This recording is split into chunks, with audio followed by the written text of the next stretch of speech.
오늘 저희들에게 주시는 하나님의 말씀은 창세기 22장 1절에서 14절 말씀입니다. 다 같이 교독하시겠습니다.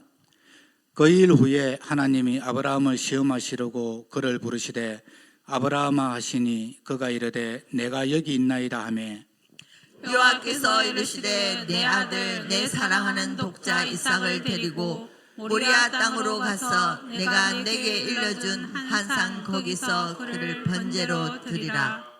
아브라함이 아침에 일찍이 일어나 나귀의 안장을 지우고 두 종과 그의 아들 이삭을 데리고 번제에 쓸 나무를 쪼개어 가지고 떠나 하나님이 자기에게 일러주신 곳으로 가더니 이삭이 이르되 불과 나무는 있거니와 번제할 어린 양은 어디 있나이까.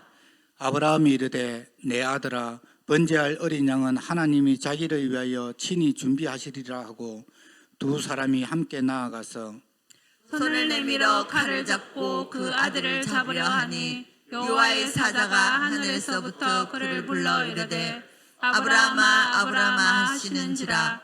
아브라함이 이르되 내가 여기 있나이다 하매 사자가 이르시되 그 아이에게 내 손을 대지 말라. 그에게 아무 일도 하지 말라. 네가 네 아들 네 독자까지도 내게 아끼지 아니하였으니 내가 이제야 네가 하나님을 경외하는 줄을 아노라. 아브라함이 눈을 들어 살펴본즉 한 순양이 뒤에 있는데 뿔이 숯불에 걸렸는지라. 아브라함이 가서 그 순양을 가져다가 아들을 대신하여 번제로 드렸더라. 아브라함이 그 땅 이름을 여호와 이르라 하였으므로 오늘날까지 사람들이 이르기를 여호와의 산에서 준비되리라 하더라. 아멘. 5월달 우리 시작하면서 많은 말씀들 나누었는데 오늘은 그 5월달 설교 말씀의 마지막 말씀입니다. 균열의 시대 다시 세우는 가정이라는 제목의 말씀의 마지막 말씀은 여호와 이레라는 주제로 말씀을 삼았습니다. 5월 2주간 우리는 가정의 균열에 대한 이야기를 나누었습니다. 첫 번째 주는 마르다야 마르다야라는 제목으로 말씀 나눴어요. 여러분 기억하실까요? 마르다야 마르다야를 통해서 저희가 알아본 것은 우리 스스로의 마음 안에 균열이 있다라는 이야기를 드렸어요. 그래서 나는 사랑하려고 했던 건데 어쩌다 보니 사랑받고 싶은 마음으로 할 일들을 잔뜩 쌓아놓고 오히려 내가 사랑하려던 사람들을 괴롭히고 있었던 일들을 우리는 그 주제의 말씀을 통해서 한번 살펴볼 수 있었습니다. 그리고 지난주는 영의 아버지 히브리서를 가지고 영의 아버지라는 제목으로 말씀 나누었습니다. 우리 안에 하나님을 수호신으로만 알고 하나님이 아버지 되신다는 것을 잊어버린 채 살아가는 우리들이 있다. 그러한 균열이 하나님과 우리 사이의 균열이 있다라는 말씀을 드렸습니다. 그래서 하나님이 아버지 되신다라고 하는 것을 우리가 다시 회복해야 한다라는 말씀을 드렸습니다. 그리고 오늘이 5월 설교의 마지막 설교입니다. 5월 설교의 마지막 설교는 그러한 균열을 하나님은 어떻게 다루시는가에 대한 이야기들을 나누어 보려고 생각합니다. 여러분 혹시 사진 찍어 보신 적 있으세요? 다음 주 여러분 야외 예배 가시면 아마 분명히 제가 과제를 드릴 텐데 적어도 하나 이상이 사진 찍는 과제일 겁니다. 여러분 사진 요새는 너무 다 쉽게 찍습니다. 그렇죠? 스마트폰으로 찍으면 되니까요. 근데 여러분 한 20년 전만 하더라도 사진 찍는 게 그렇게 쉽지 않았습니다. 여러분 혹시 이게 뭔지 아세요? 필름이죠. 옛날 저희 아버지 가지고 계셨던 카메라 보면 다 필름 카메라였습니다. 옛날 사진 찍는 거는요 참 어려운 일이었습니다. 초점도 맞춰야 되고 뭐 이렇게 화면 구도도 잡아야 되고 하지만 저에게 가장 힘들었던 거를 얘기해 보라고 한다면 찍어도 결과가 안 보인다라는 겁니다. 과거에 필름 카메라 가지고 사진을 찍어 보신 분들은 아실 텐데요. 요즘 디지털 카메라를 탁 찍고 나면 어떻게 나와요? 뭐가 찍혔는지 바로 탁 보입니다. 그래서 잘 찍었는지 못 찍었는지 그래서 다시 찍자 이런 게 가능합니다. 근데 옛날 필름 카메라는 어때요? 찍어도 이게 제대로 찍힌 건지 잘못 찍힌 건지 알 도리가 없습니다. 게다가 잘못 찍힌 것 같아서 여러 방 누를 수 있어요? 못 누릅니다. 필름이 뭐 24장 몇 장으로 정해져 있다 보니 함부로 누르지도 못합니다. 그러다 보니 사진을 찍고 나면 저는 항상 그때부터 불안이 시작되었습니다. 초점을 맞게 찍었나? 이거 사진 인화하면 사진이 제대로 나올라나? 왜냐하면 제가 처음 사진 찍고 나서 인화를 한번 해봤는데 무슨 일이 생겼냐 하면 분명히 사람을 찍으려고 했는데 사람한테는 초점이 안 맞고 배경에 초점이 맞아가지고 사람이 뿌옇게 나오는 걸 본 적이 있거든요. 또 어떤 때는 인화를 맡겼더니 현상소에서 뭐라고 얘기했냐면 필름에 아무것도 안 찍혔어요. 아마 제가 필름 관리를 잘못해서 필름에 빛이 들어간 것 같아요. 그래서 필름을 전혀 못 썼던 기억이 있습니다. 그 당시 필름 카메라는요, 암실이라는 곳에 들어가서 특별한 어떤 화학 용액에 필름을 담궈서 현상을 해야지만 사진이 어떻게 찍혔는지 우리가 확인할 수 있었던 것 같아요. 그렇지 않나요? 근데 왜 이 필름 카메라 말씀을 여러분한테 드리냐면 어찌 보면 우리에게 신앙도 그런 것 같다라는 생각이 들어서입니다. 우리는 매일같이 신앙생활 열심히 한다고 합니다. 그렇죠? 근데 여러분 우리가 제대로 신앙생활 하고 있나 의심이 들 때 있지 않으세요? 내 이렇게 하는 게 맞는 건가? 걱정될 때 있지 않으세요? 근데 여러분 그 제대로 우리 신앙생활을 했는지 안 했는지 알아보려면 어떻게 해야 돼요? 제가 곰곰이 고민해봤더니 죽고 나서 하나님 앞에 가면 하나님이 말씀해 주실라나? 내가 신앙생활 잘했는지 못했는지? 이런 생각이 들더라고요. 그래서 참 우리가 하고 있는 신앙생활이 참 필름 같다라는 생각이 들었습니다. 오늘 성경에는 그러한 인물 하나가 등장합니다. 자기의 신앙생활이 제대로 되었는지 항상 의심할 수밖에 없었던 인물, 바로 그 아브라함이라는 사람에 대한 이야기를 통해서 우리도 우리의 신앙생활을 한번 점검해 봤으면 좋겠습니다. 오늘 본문 이렇게 시작합니다. 그 일 후에 하나님이 아브라함을 시험하시려고 그를 부르시되 아브라함아 하시니 그가 이르되 내가 여기 있나이다 하매. 오늘 본문 보면요, 그 일 후에라고 되어 있습니다. 성경 읽을 때마다 이런 말이 나오면 그냥 무심코 건너가지 마시고요, 도대체 그 일이 뭐를 얘기하지? 라고 하는 걸 한번 생각해 보셔야 됩니다. 그 일 후에라고 했던 이 본문이 22장 1절입니다. 그러면 21장에 무슨 일이 있을까요? 21장에는요 아브라함의 서자라고 할 수 있는 이스마엘과 아브라함의 친아들이라고 할 수 있는 이삭이 갈등이 생깁니다. 그래서 사라가 아브라함을 시켜서 그 이스마엘 서자를 광야로 쫓아내버리는 일이 생겨요. 아무리 서자라고 하지만 아들 입장에서는 한참 나이 들어서 얻었던 첫 아들이라고 할 수 있습니다. 근데 그 아들을 광야에 내보낼 때 아브라함의 심정은 어땠을까요? 두 번째, 아브라함은 엘리멜렉이라고 하는 왕과 계약을 맺습니다. 엘리멜렉과 계약을 맺는 아브라함을 보면서 좀 신기했어요. 왜냐하면 그 전에 자기 부인을 뺏어가려던 그 왕이거든요.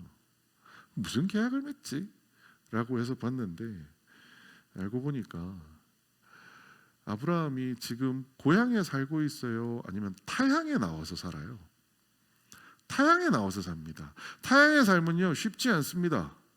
그래서 아브라함은 여러분 이 시대에 혼자 사는 사람이 아니라 자기 부족을 이끌고 다니는, 우리 쉽게 얘기하자면 족장 같은 사람입니다. 근데 족장으로 내 부족을 안전하게 만들기 위해서 그 지역의 가장 유력한 사람인 엘리멜렉이라는 사람과 계약을 하는 겁니다. 이게 뭐예요? 요즘 말로 하면 외교하는 겁니다.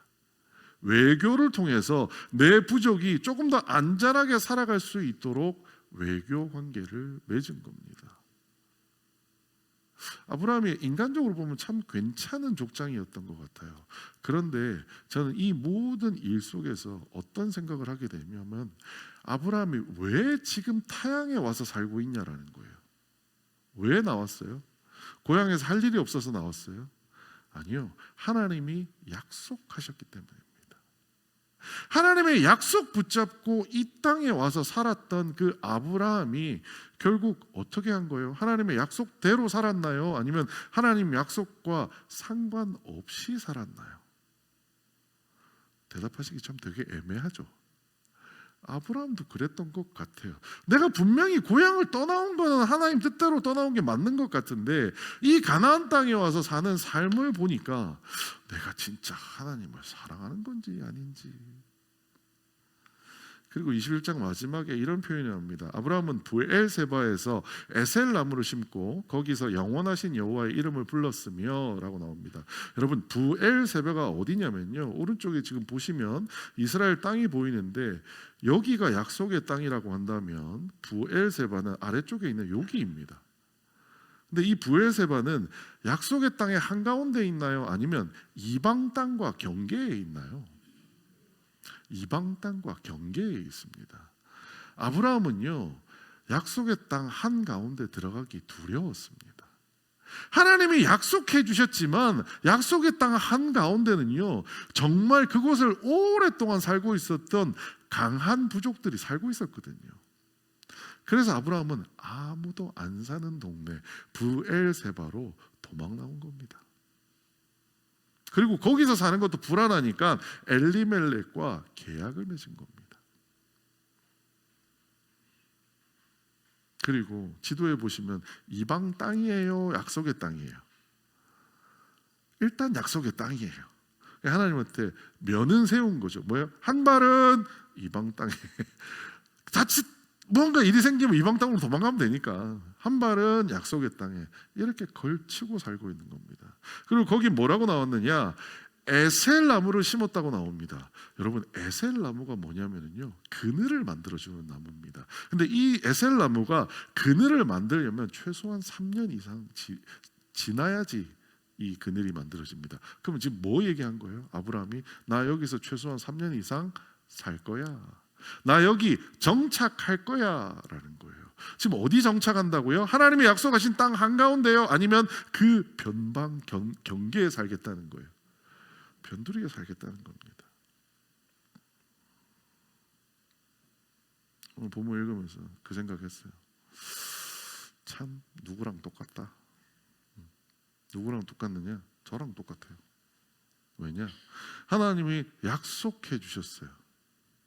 근데 변방에서 살고 있는 것 같다는 생각을 저는 종종 하게 됩니다. 여러분들은 어떠세요? 여러분, 하나님을 믿는다라고 얘기하고 하나님의 기적을 체험하고 사시지만 종종 내가 진짜 하나님을 믿고 있는 게 맞나? 내가 사는 모습, 나의 삶의 태도를 보면 내가 진짜 하나님을 믿는 사람이 맞나? 라고 의심될 때 있지 않으세요? 저는 오늘의 아브라함의 모습이 아브라함만의 모습은 아니다라는 생각이 듭니다. 왜냐하면 우리도 약속의 땅 한가운데에서 하나님이 원하시는 대로, 하나님이 명령하신 대로 살지 못한 채 약속의 땅 저기 끄트머리에 한 발 딱 걸치고서 그냥 여기가 좋사오니 하고 여기에 에셀 나무를 심고 우리도 살아가고 있지 않나요? 어떠세요? 약속의 땅 한가운데 살아간다는 의미가 뭐냐? 하나님이 기대하신, 하나님이 처음 우리를 창조하셨던 모습으로 우리가 회복되어야 된다라는 얘기입니다. 그런데 우리가 회복이 돼요? 안 되잖아요. 근데 회복이 안 되는 우리를 향하여 우리가 답답해하면서 사나요? 아니잖아요. 변두리에서 그냥 뭐 이 정도만 해도 잘 사는 거 아니야? 라고 생각하면서 우리 살아가고 있지 않나요? 저만 그런가요? 저는 그래서 정말 다행인 거는 아브라함 이야기가 창세기 21장에서 끝나지 않는다는 겁니다. 그렇게 살고 있는 아브라함을 창세기 22장에서 어떻게 하세요? 하나님이 다시 부르세요. 우리가 아브라함처럼 약속의 땅과 이방 땅 경계에 살아가고 있을 때 하나님이 그대로 내버려 두시는 게 아니라요, 다시 우리를 불러주신다라는 겁니다. 하나님은요, 경계에 서 있는 그 사람 버리지 않고 다시 부르십니다. 여러분, 혹시 여러분 지난주의 삶이 하나님 앞에 정말 바른 삶이었다고 자신하지 못하셔서 자책이 되신다면요, 오늘 기뻐하십시오. 그런 우리를 하나님은 다시 불러주신다라는 겁니다. 하나님이 우리를 불러서 어떻게 하시느냐? 그 일 후에 하나님이 아브라함을 시험하시려고 여호와께서 이르시되 내 아들 내 사랑하는 독자 이삭을 데리고 모리아 땅으로 가서 내가 내게 일러준 한 산 거기서 그를 번제로 드리라라고 이야기합니다. 여러분 이야기 너무 유명해서 잘 알고 계시죠? 아브라함이 자기 아들 이삭을 번제로 바치는 장면입니다.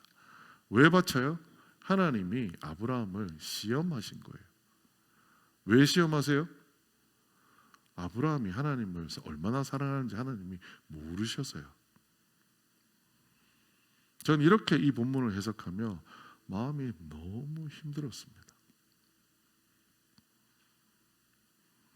하나님이 아브라함을 시험하셨어요. 첫 번째, 하나님이 하나님을 사랑한다는 걸 모른다라는 게 말이 되냐라는 거죠.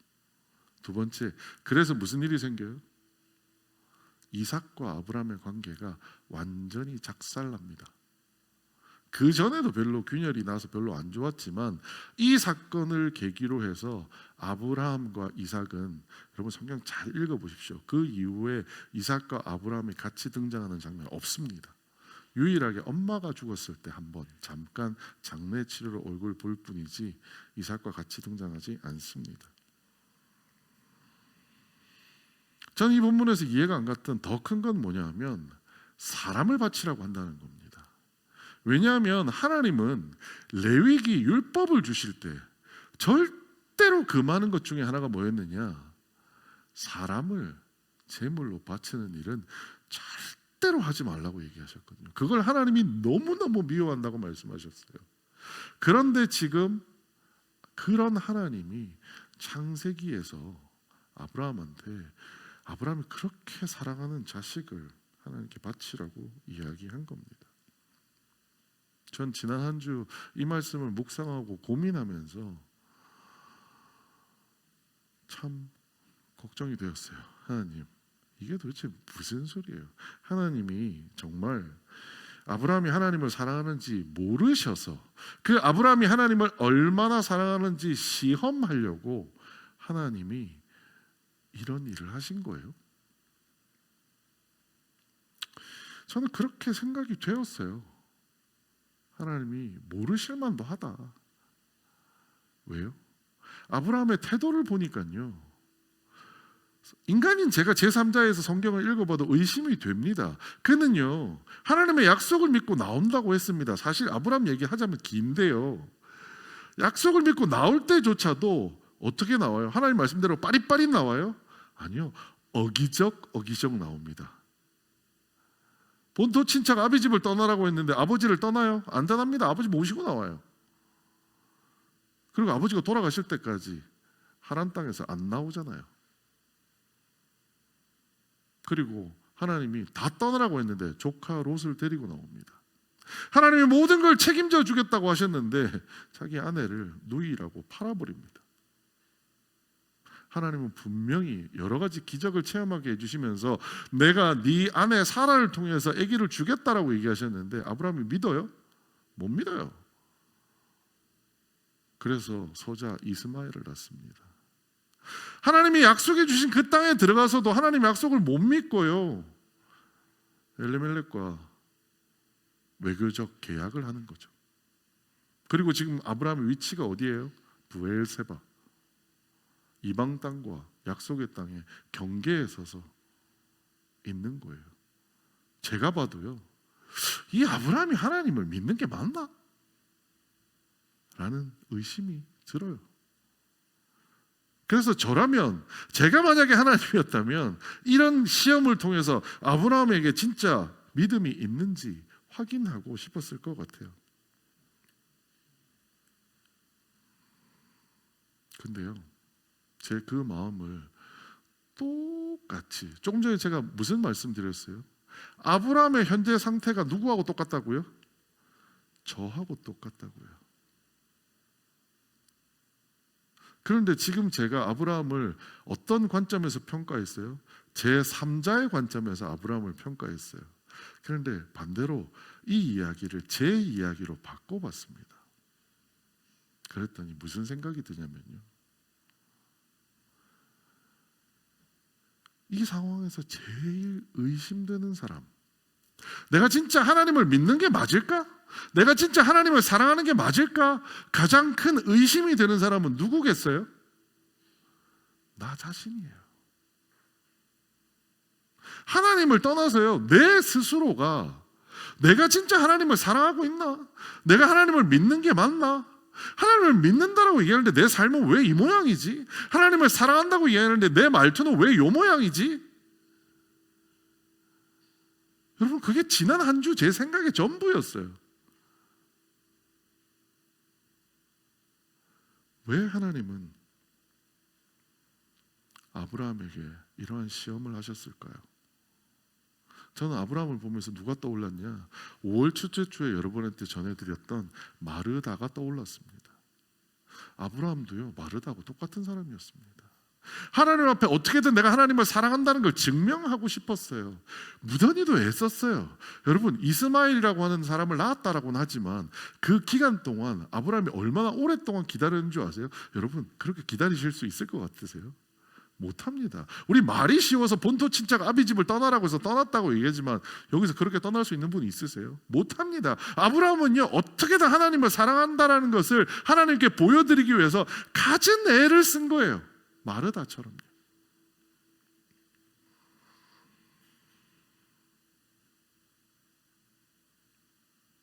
아브라함 스스로가 헷갈렸을 겁니다. 내가 하나님을 사랑하는 게 맞나? 그리고 그는 히브리 수신자하고도 똑같은 사람이었습니다. 아들 달라고 하나님한테 비늘기도하는 모습을 보이지만 그의 삶이 온전히 하나님만 바라봐요? 아니잖아요. 하나님은 그를 향하여 하시는 말씀을 아버지가 나를 가르치시는 말씀이라고 듣고 순종하고 따르나요? 안 합니다. 그는 하나님과 관계가 일정 부분 깨져 있는 사람이었습니다. 아브라함 스스로가 자기 믿음이, 자기의 하나님을 향한 사랑이 의심스러웠다라는 겁니다. 그래서 하나님은 그런 아브라함을 위해, 저는 이 이야기를 하나로 정리하자면 이겁니다. 한 편의 연극 무대를 준비하십니다. 그리고 아브라함이 절대 의심하거나 절대 부인할 수 없는 존재를 꺼내요. 누구요? 가장 사랑하는 독자 이삭을 꺼냅니다. 그리고 그 이삭을 번제로 바치라고 하십니다. 청천벽력 같은 말씀이었을 거예요, 아브라함 입장에서는. 하지만 아브라함이 어떻게 했는지 아세요? 그 말씀을 듣자마자 아브라함이 아침에 일찍 일어나 나귀의 안장을 지우고, 여러분한테 하나님이 이렇게 말씀하셨다고 한번 상상해 보세요. 어제 하나님이 야, 네 아들 가서 나에 위해서 죽여라. 그랬더니 그 다음날 아침에 새벽같이 일어나서 준비합니다. 저는 이런 아브라함을 보면서 누가 떠올랐냐면 베드로 설교 듣고 돌아선 유대인들이 떠올랐습니다. 베드로가 나가서 설교했더니요, 그들이 너무나 은혜를 받아가지고 그 은혜에 취해가지고 어떻게 해요? 그들이 평생 섬겼던 유대교를 떠나서 내가 그리스도인이 되겠습니다라고 개종을 해버리는 거예요. 아브라함도 하나님 앞에서 자기의 믿음을, 이 하나님이 나를 이렇게 부르셔서 얘기하신 거에 그 뜨거운 감정이 그대로 녹아 있습니다. 그래서 새벽부터 아들을 바치라고 했는데도 그 아들에 대한 고민도 할 거 없이 새벽부터 하나님 말씀에 순종하겠다고 뛰어나오는 거예요. 밖에서 우리가 보면 아브라함이 어떤 사람이에요? 하나님 애지간히 사랑하는 사람이구나, 하나님 애지간히 믿는 사람이구나 생각 드는 거예요. 그런데 이대로 말씀이 끝났다면 어쩌면 마치 히브리서의 수신자였던 유대인들이 시간 좀 지나서 고난이 닥쳐오니 다시 유대교로 돌아갈까라는 생각하는 그런 후회를 해버렸을 수도 있어요. 그런데 하나님은 아브라함에게 뭐라고 말씀하시냐? 야, 그 자리에서 번제를 드리지 말고 멀리 내가 지시한 모리아 땅에 있는 산에 가서 이삭을 바치라고 합니다. 새벽부터 일어난 아브라함은요 3일에 걸쳐 길을 걸어갑니다. 여러분, 이 3일이 어떤 시간이었을지 한번 상상해 보십시오. 내 아들을 죽이러 가는 길입니다. 하나님이 나에게 하신 명령을 지키러 가는 길입니다. 온갖 생각이 아브라함 머릿속을 괴롭히게 떠돌았을 겁니다. 머릿속에 온갖 생각들이. 하나님은 아브라함의 치기 어린 믿음이 믿음이라고 생각하게끔 내버려 두지 않으셨어요. 그리고 충분히 3일간 이것을 숙성하고 생각할 수 있는 시간을 주셨습니다. 요즘처럼 뭐 스마트폰이 있어서 3일의 시간을 보내는 게 아니잖아요. 그 3일 내내 걸으며 아들과 대화하고 종들과 대화하며 길을 갈 수밖에 없었을 겁니다. 때로는 혼자 걸으며 혼자 생각하는 거죠. 무슨 생각했겠어요? 내 아들을 바치라는데, 내가 100살이 돼서 얻은 아들인데 이게 맞나? 하나님이 내 아들을 제대로 잘 건강하게 해주셔도 시원찮을 판에 그 아들 갖다 바치라고? 이게 맞나? 온갖 생각들이 머릿속에서 3일 내내 아브라함을 괴롭혔을 겁니다.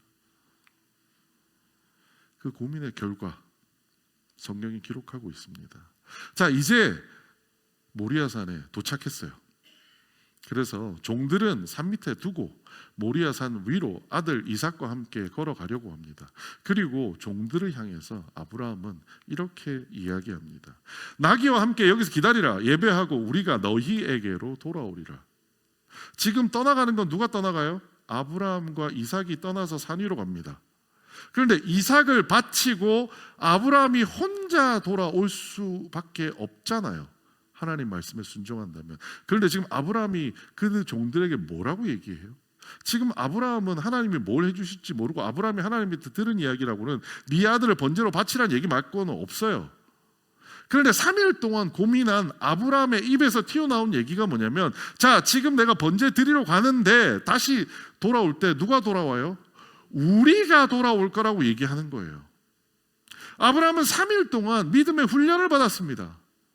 내가 하나님 모르겠습니다. 내가 내 아들을, 이 귀한 아들을 하나님께 번제로 바칠지라도 하나님은 나에게 이 아들을 다시 돌려주실 거라고 나는 믿습니다. 그런 믿음을 확인하고서 그 믿음이 확인되는 시간이 뭐였느냐? 그 3일의 광야길이라는 겁니다. 그리고 이제 사랑하는 아들 이삭이 둘이 함께 걸어가는데 묻습니다. 제 생각에 제일 끔찍한 장면입니다. 이삭이 이르되 불과 나무는 있거니와 번제할 어린 양은 어디 있나이까? 어디 있어요? 너야 잖아요. 3일 동안 고민한 아브라함의 대답이 어떤지 한번 볼까요? 내 아들아, 번제할 어린 양은 하나님이 자기를 위하여 친히 준비하시리라. 전 이 장면 보면서 이런 생각 들었어요. 아브라함은요 지금 카메라 셔터를 눌렀습니다. 믿음의 고백을 한 거예요. 카메라 셔터를 눌렀어요. 필름에 상이 맺혔을 겁니다. 그런데 아브라함은 스스로 알아요, 몰라요? 지금 디지털 카메라처럼 사진이 제대로 찍혔는지 안 보이잖아요. 그냥 믿음으로 셔터를 눌렀던 거예요. 뭐라고 얘기하냐? 하나님이 자기를 위하여 친히 준비하셨다라고 얘기합니다. 아브라함이 알고 있는 지식은 뭐예요? 친히 준비한 게 누군데요? 아브라함이 가장 사랑하는 아들 이삭이에요. 아브라함은 지난 3일 길을 통해서 생각한 거예요. 내가 하나님께 비록 이삭을 바치겠지만 하나님은 하나님의 기적을 가지고 나에게 그 이삭을 다시 돌려주실 거다라는 마음에 확신이 쓴 거예요.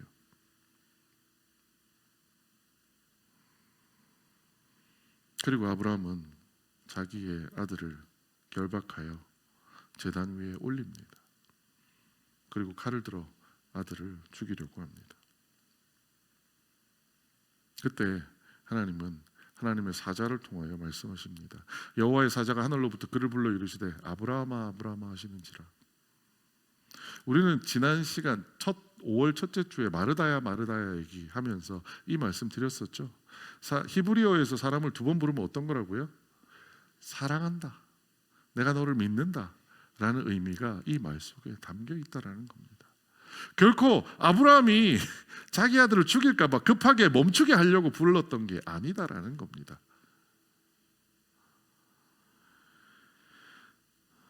꾸짖거나 급한 마음에서 아브라함을 부른 게 아니라요, 내가 너를 믿는다, 내가 너를 사랑한다 라고 하나님 말씀하셨다는 겁니다. 그리고 하나님 뭐라고 얘기하시느냐, 내가 이제야 내가 하나님을 경외하는 줄을 아노라. 저에게 가장 힘든 본문이 이거였어요. 몰랐단 말이에요. 그러면 이제까지 아브라함이 하나님을 사랑하는 것을 몰랐단 말인가요?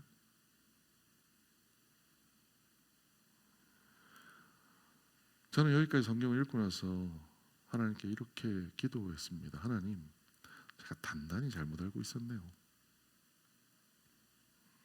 하나님이 몰랐을 리가 없습니다. 하나님은 아브라함이 하나님을 얼마나 사랑하는지 누구보다도 잘 알고 있었습니다. 연약한 의지와 연약한 감정을 가지고 있는 아브라함이 나름의 최선을 다해서 산 게 오늘 그 브엘세바에 살고 있는 모습이라는 사실을 하나님은 잘 알고 계십니다. 그리고 또 하나 알고 있는 게 뭐냐, 아브라함 스스로가 내가 하나님을 믿는 게 맞나? 내가 이따위로 이렇게 사는 게 하나님을 사랑하는 사람이 사는 태도야? 라고 자기 자신을 자책하고 있다는 것도 하나님은 알고 계셨습니다. 그래서 하나님은 그 아브라함을 위하여 이 길을 준비해 두신 겁니다.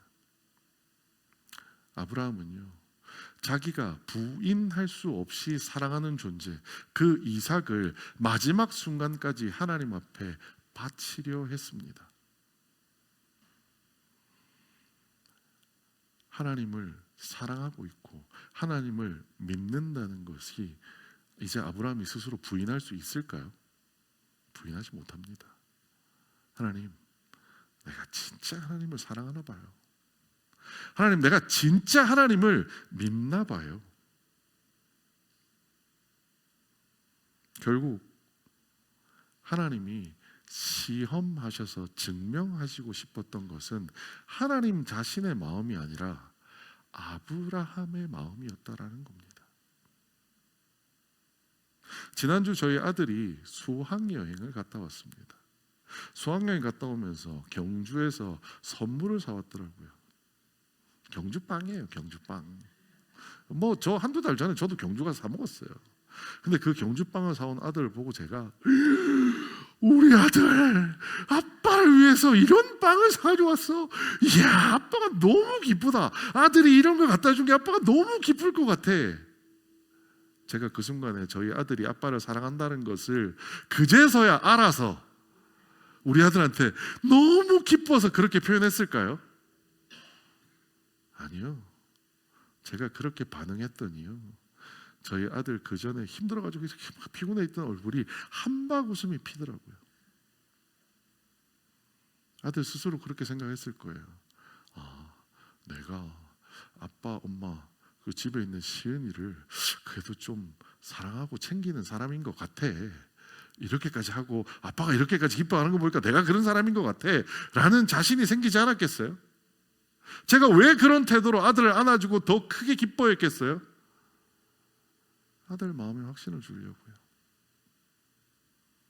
지금 하나님이 왜 아브라함에게 이렇게 하셨나요? 하나님이 아브라함이 하나님을 믿고 사랑한다는 걸 몰랐기 때문에요? 아니요, 알고 계셨습니다. 그럼 오늘 이 사건이 뭐예요? 하나님은 모리아산에서 아브라함의 믿음을 시험하셨던 것이 아니라 아브라함 자신에게 네가 나를 얼마나 사랑하는지 너도 이제 좀 알아라. 아브라함 자신의 믿음을 하나님이 모리아산 위에서 보여주신 거다라는 거죠. 하나님은 이미 알고 계셨습니다. 여러분, 하나님은 여러분이 하나님을 얼마나 사랑하시는지 이미 알고 계십니다. 그런데 의심하고 힘들어하는 건 누구예요? 나예요, 나. 그런 하나님은 어떻게 하셨을까요? 이제까지는 아브라함 관점의 이야기를 쭉 드렸어요. 하나님이 이제 돌려 생각해 보면 이겁니다. 하나님이 한편에 연극 무대를 준비하신 것 같아요. 출연자는 아브라함과 이삭입니다. 그 연극이 어떤 연극이냐면 마음을 치유하는 연극입니다. 출연한 사람이 멋지게 연기하는 게 중요한 게 아니고요. 거기에서 연기하고 나면 그 출연한 사람이 마음이 치료되는 겁니다.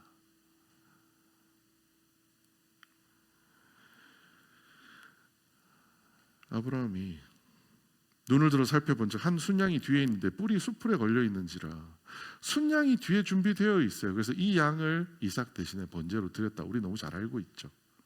그런데 그 순양이 언제부터 준비되어 있을까요? 아브라함이 이삭을 죽이려고 하는 순간에 갑자기 뒤에서 순양이 뿅 하고 나타나서 그 수풀에 걸려 있었을까요? 아닙니다.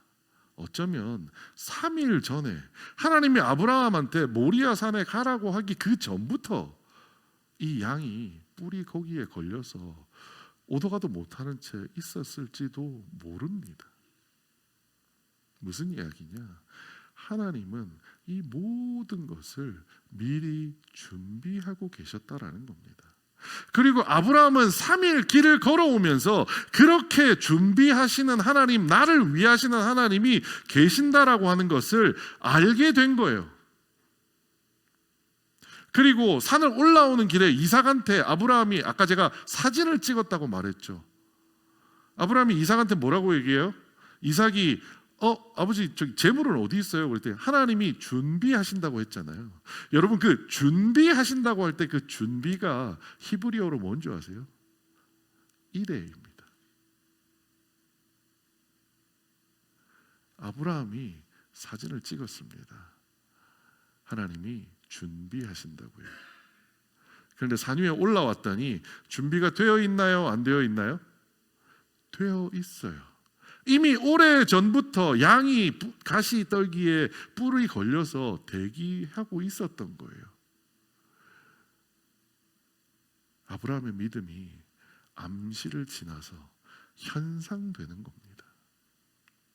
그래서 아브라함이 이 땅의 이름을 뭐라고 불러요? 아브라함이 그 땅의 이름을 여호와 이레라 불렀다라는 겁니다.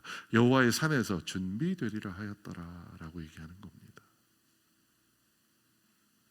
여호와 이레, 누가 제일 먼저 한 말이에요? 하나님이 아브라함에게 주신 말?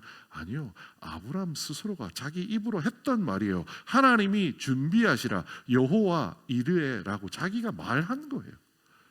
그리고 와서 뭘 발견했어요? 하나님이 진짜 그러고 계신다라는 걸 발견한 거예요.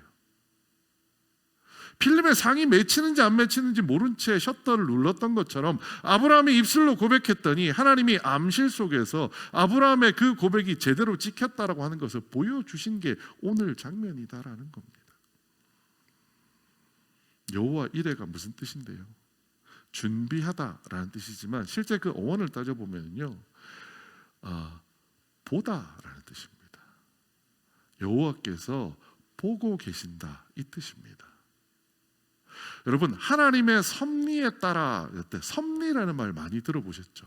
그 섭리라는 단어가 영어로 프로비던스라고 하는 단어를 씁니다. 프로비던스의 프로가 뭐냐면요, 미리 혹은 앞에 서서라는 뜻입니다. 그 다음 뒤에 비던스라고 되어 있던 비대가 뭐냐면 여러분 비디오가 뭔가요? 눈으로 보이는 겁니다. 앞에서 혹은 미리 보고 계시는 것이 뭐예요? 섭리입니다. 아브라함이 발견한 건 이겁니다. 내가 아무리 내 믿음을 의심하실지라도 하나님이 나에게 이렇게 복을 계속 주시고 계시고 나와 대화하신다면 그 뜻이 뭐예요? 하나님은 이미 내가 나아질 거라는 것을 미리 알고 계신다는 거예요. 그리고 행여나 내가 실수하거나 실패할 때마다 내 앞에서 미리 준비하셨다가 덤불에 걸려있는 양을 준비해 두고 계신다라는 겁니다. 하나님은 아브라함의 믿음을 증명해 나가는 과정조차도 하나님께서 준비해 주셨다는 것을 아브라함이 알게 되었다라는 거죠. 그렇게 여호와 이레를 경험한 아브라함의 삶은 이제 바뀝니다. 어떻게 바뀌느냐? 그의 막벨라 굴을 내게 주도록 하되 충분한 대가를 받고 그 굴을 내게 주어 당신들 중에서 매장할 소유주가 되게 하기를 원하노라. 사라가 죽습니다. 아내 사라가 죽었더니 아브라함이 무덤을 구해요. 근데 그 무덤을 자기 지금 원래 사는 곳이 어디냐? 브엘세바 경계에 살고 있습니다. 그런데 그 무덤을 어디서 구하냐면 여기 보시면 헤브론이라고 하는 곳에 구합니다. 이 헤브론이 약속의 땅 한가운데요. 아까 브엘세바처럼 경계예요. 한가운데입니다. 이제 비로소 아브라함은 하나님이 준비하신다, 하나님이 내 인생을 위하여 함께 일해 주신다는 것을 아니까 그렇게 두려웠던 그 한가운데에 가서 무덤을, 자기 아내의 무덤을 구합니다. 그리고 뭐라고 얘기하냐? 거기 있는 사람들은 뭐라고 하냐면 야, 안 사도 돼, 그냥 무덤 이거 써 라고 얘기합니다. 그런데 아브라함이 뭐라고 해요? 아니야, 나 이거 돈 주고 살 거야 라고 얘기해요. 이게 무슨 얘기예요? 마치 브엘세바에서 에셀 나무를 심었던 거하고 똑같습니다. 에셀 나무를 심었다는 얘기가 뭐냐? 내가 여기에 최소한 3년 이상 거주할 거다, 정주할 거다라는 의미가 담겨 있는 거예요. 아브라함이 왜 막벨라굴을 돈 주고 사냐고요? 나 이제 여기가 내 집이다라는 거예요. 여호와 이레를 경험한 아브라함은 이제 더 이상 변방에 머무르는 것이 아니라 하나님이 약속하신 그 땅 한가운데 용기 내서 내 땅을 마련하는 겁니다. 그게 여호와 이레를 발견한 아브라함에게 보여진 모습입니다. 결국 그 인생 말년 이렇게 표현합니다. 아브라함이 나이가 많아 늙었고 여호와께 그에게 범사의 복을 주셨더라. 사실 22장이 없는 채 이 말씀을 했다면 저는 의심했을 겁니다. 성경 그냥 좋은 말 써놨네. 왜요? 아브라함은 수없이 실패했거든요. 아브라함은 수없이 망가졌거든요. 그런데 감히 성경이 그 말년에 범사의 복을 주셨더라라고 쓴 이유가 뭘까요? 아브라함이 그렇게 망가지고 자기의 믿음이 의심스러울 만큼 하나님 앞에 실수한 것도 뭐예요? 아브라함이 자라기 위한 훈련장이었다라는 겁니다. 결국 그것 또한 하나님이 아브라함을 자라게, 아브라함에게 복 주기 위해 하나님이 설계해 두신 그 여호와 이레 안에 있는 일이었다라는 겁니다. 여러분, 우리의 인생은 어떤가요? 5월달 가정의 균열에 대한 이야기를 나누었습니다. 여러분 마음에, 여러분 몸의 건강에, 여러분 삶에 균열이 있지 않으신가요? 조심스러운 이야기이긴 합니다만 전 이렇게 말씀드리고 싶습니다. 하나님, 도대체 얼마나 나를 더 성장시키려고?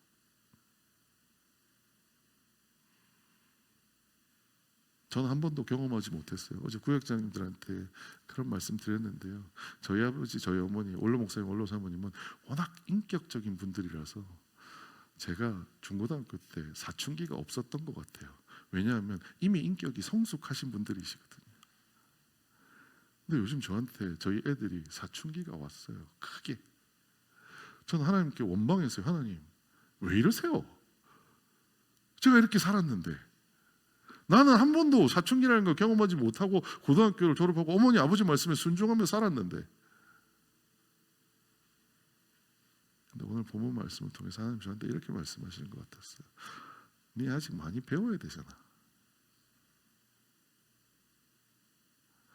내가 부인할 수 없이 사랑하는 내 자녀를 통해서 하나님은 지금 저를 가르치고 계신다라는 생각이 들더라고요. 저희 자녀들을 바꾸려고 하는 게 아니라 하나님은 저를 바꾸고 계시고 저를 가르치고 계신다라는 생각을 다시 해보게 되었습니다.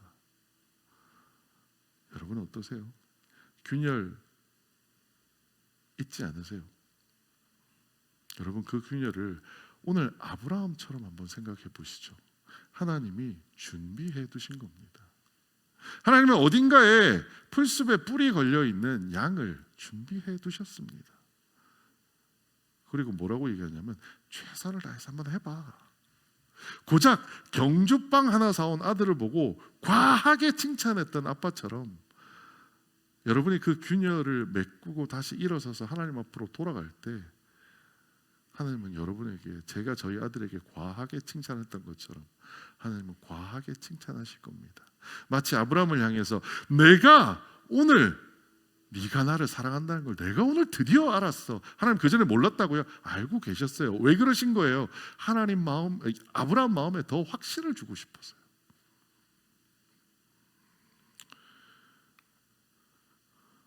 하지만 여전히 저한테는 불편함이 하나 남아 있습니다. 뭐냐면 아브라함은 그렇게 복을 받았을지 모르지만 그로 인하여 괴로웠던 이삭은 어떡하나요? 가라바조라는 사람이 그린 이삭의 희생이라는 그림입니다.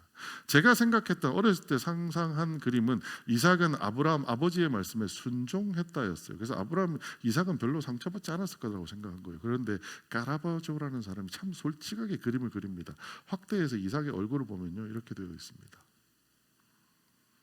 아무런 감정이 없었을까요? 여러분, 내가 사랑하는 아버지가 나에게 칼을 들었습니다. 그리고 나를 죽이려 합니다. 그 경험을 한 아들이 어떻게 세상을 살아갈 수 있을까요? 실제 이삭은요, 이 사건 이후로 아버지와의 관계가 틀어집니다. 창세기 가만히 한번 읽어보십시오. 22장 사건 이후로 이삭은 아버지와 함께 살지 않습니다. 이삭의 유일한 부모는 엄마뿐입니다. 너무나 어머니한테 매달린 나머지 어머니가 돌아가신 그 슬픔을 감당하지 못합니다. 그랬을 때 아브라함이 어떻게 해요? 이삭의 아내를 구해줍니다.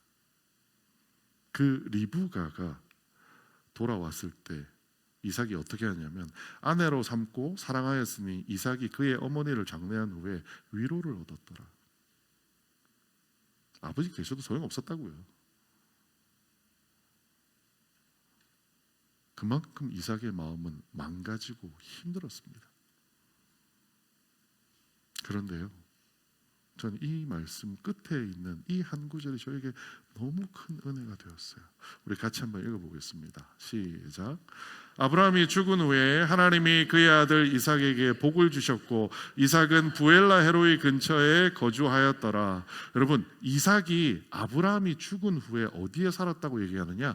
부엘라 헤로이에 거주했다고 합니다. 여러분, 이 부엘라 헤로이의 이름의 뜻이 뭔지 아세요? 나를 보시는 살아계신 하나님의 우물이라는 뜻입니다. 아브라함이 하나님을 만난 마지막 종착역이 어디였어요? 여호와 이레, 하나님이 나를 보고 계신다라는 거예요. 그 과정에 이삭의 마음은 깨어졌습니다.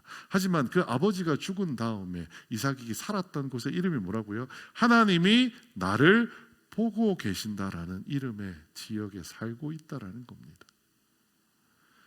성경에 이삭에 대한 얘기는 많이 기록되어 있지 않습니다.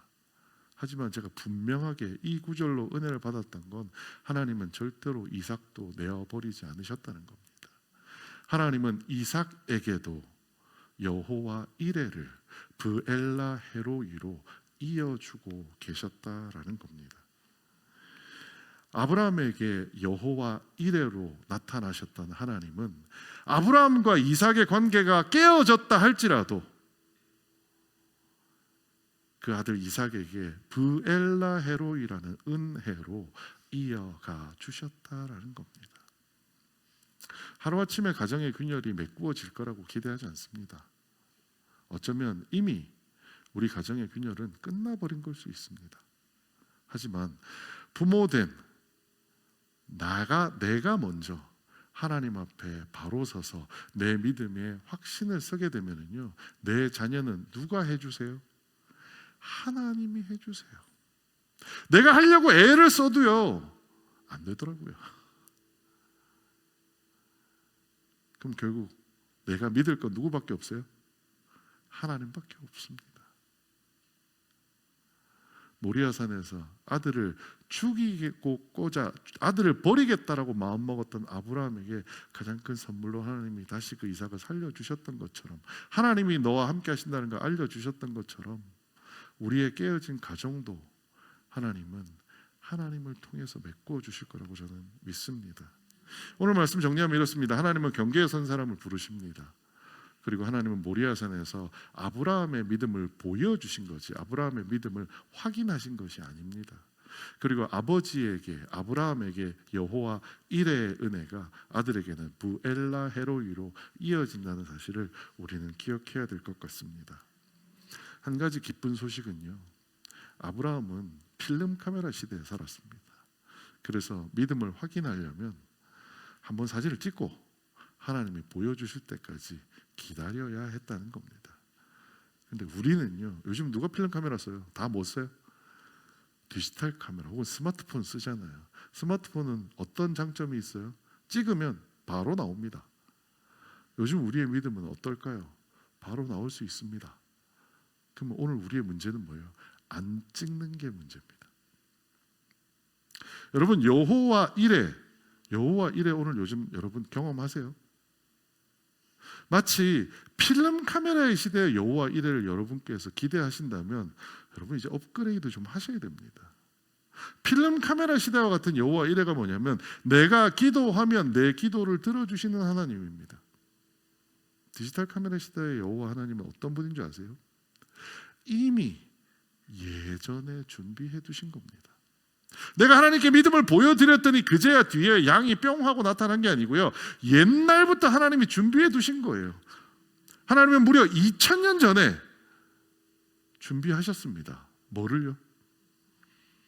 예수님을 십자가에 못 박혀 달려 돌아가게 하심으로 미리 준비해 두신 겁니다. 오늘 우리는 뭐만 하면 되느냐? 우리가 믿음이 의심스러울 때, 우리가 어려움이 닥쳤을 때 그 십자가 앞에 가서 하나님, 저 사진을 한번 확인해 보고 싶어요 라고 하면 하나님이 그 십자가를 통해서 우리의 마음을 보여주십니다. 그 십자가를 통하여 하나님이 우리에게 어떤 존재인지 이제는 바로바로 보여주는 시대가 됐다는 겁니다.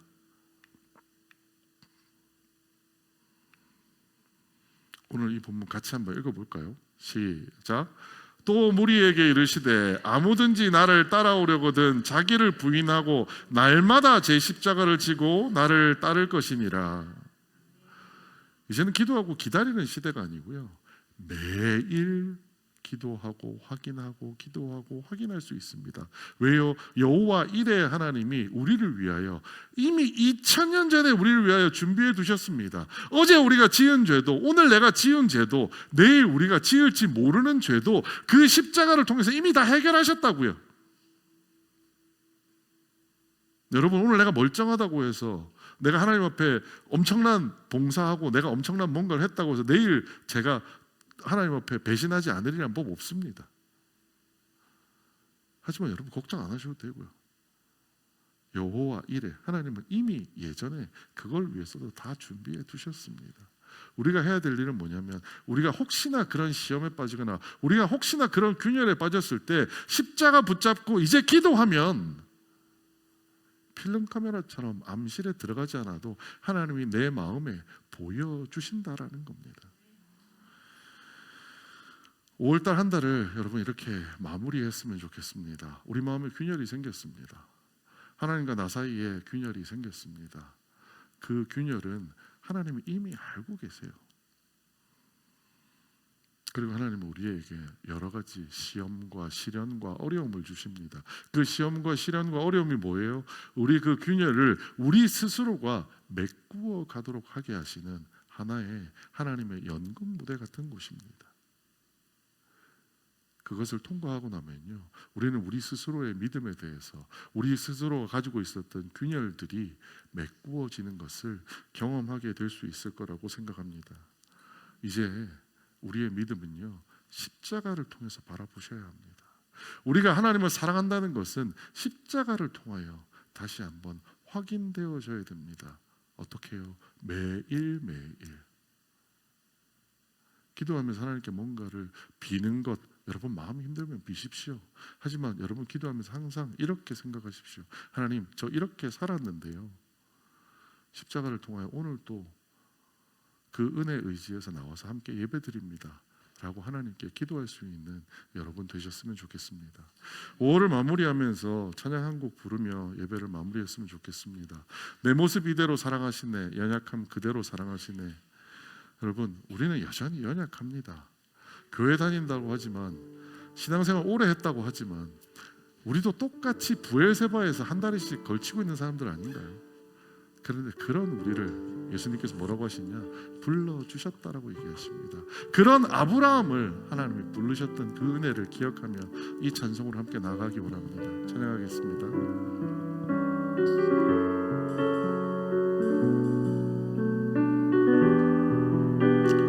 내 모습 이대로 사랑하시네.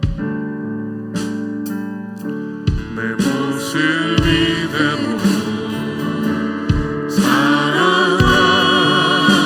사랑하시네. 연약한 그대로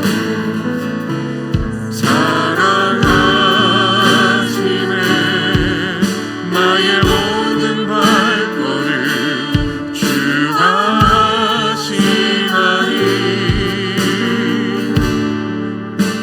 나 인도하소서. 다시 한번 찬양합니다. 내 모습 이대로 사랑하시네. 우리의 연약함도 다 알고 사랑한다고 말씀해 주시는 것이 우리 예수님입니다. 우리의 모든 발걸음 주가 아시니 우리를 인도해달라고 우리 한마디로 한마음으로 찬양합니다. 날 인도하소서. 주의 날개 아래 거하는 것 주의 임재 안에 거하는 것 그게 무엇일까요? 나의 가장 큰 소망 나의 가장 큰 은혜 주와 함께 동행하느니 주의 날개 아래 거하는 것 주의 임재 안에 거하는 것 나의 가장 큰 소망 나의 가장 큰 은혜 주와 함께 동행하느니. 이 시간 우리 한 목소리를 기도했으면 좋겠습니다. 하나님, 균열진 내 마음을 하나님 앞에 들고 나옵니다. 하나님, 내 마음을 다시 한번 확인히 지켜주시옵소서. 이 시간 다시 하나님 앞에 엎드려 기도하기 원합니다. 우리 한 목소리를 기도합니다. 살아계신 아버지 하나님, 은혜를 감사합니다. 하나님, 내가 하나님 앞에 다시 엎드립니다. 하나님, 내가 찢어진 마음으로 내가 상한 심령으로 하나님 앞에 다시 앞에 엎드립니다. 하나님, 내가 하나님을 믿는 건지 내가 하나님을 사랑하는 건지 의심이 되어서 내가 하나님 앞에 엎드립니다. 하나님, 나를 받아 주시옵소서. 내가 십자가 앞에 다시 엎드리옵다니 하나님, 내 마음을 다시 한번 확인시켜 주시옵소서. 하나님, 내가 하나님을 사랑하는 마음으로 여기까지 왔는데 나도 모르게 주저앉고 무너질 때 있습니다. 하나님, 그런 나를 하나님 붙잡아 주시고 인도하여 주시옵소서. 다시 한번 내가 하나님 앞에 바로 설 수 있는 힘을 이 예배를 통하여 말씀을 통하여 예수 그리스도를 통하여 얻어갈 수 있도록 우리를 붙잡아 주시고 인도하여 주시옵소서. 하나님, 내가 원하는 것 단 한 가지 내가 하나님을 사랑하는 것을 만끽하며 살아가길 원합니다. 하나님과 동행하며 살아가길 원합니다. 그런 하나님을 기대하며 살아갈 수 있도록 주님 인도하여 주시옵소서.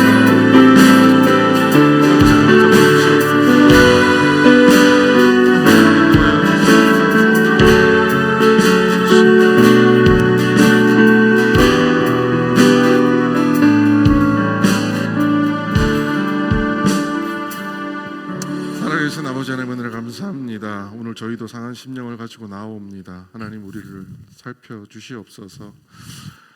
하나님, 우리의 연약함을 그대로 내버려 두지 않으시고 이러한 시련과 시험과 어려움을 통하여 우리를 다시 한번 우리가 얼마나 하나님을 사랑하는지 그 균형을 메꾸어 주시니 감사합니다. 하나님, 이제 내가 그 십자가 붙들며 나의 균열을 메워가며 여호와 일의 하나님을 경험하며 살아가기 원합니다. 내가 사랑하는 그들에게 내가 만난 그 여호와의 일해가 부엘라 헤로이로 이어지기 원합니다. 하나님, 그러한 하나님을 우리가 만끽하며 살아갈 수 있도록 우리를 인도하여 주시옵소서. 모든 말씀 예수님 이름으로 기도드렸습니다. 아멘.